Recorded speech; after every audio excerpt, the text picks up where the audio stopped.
aria maturigiciirie umuthi ni magitunganite magitongorio ni icpac na kuria umuthi makoretwo makiamukira riboti igii ugaruruku wa riera na makiria kana urathi wa riera ni kigomano kiria gitabanĩirio guku muciini wa Nairobi gikirehe atongoria matiganite na makana maikoretwo makirekereria riboti na kuga ati gitaru giki kia Afrika na makiria ya ithuiro kana ya irathiro ni gigukorwo gikiamukira mbura ya El Nino.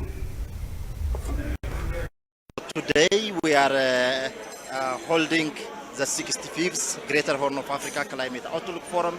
So this forum brings together the users, producers and also researchers to co-develop and also the forecast for the upcoming season and develop advisories and mitigation strategies. The forecast for the upcoming October to December rainfall season shows that most parts of the Greater Horn of Africa region are expected to receive above average rainfall. As we know, this region has been on the long drought period for the past 2 years. So this is a very good opportunity, but we have to also be careful about the negative impacts of it. We coordinate a platform on monitoring transboundary pests.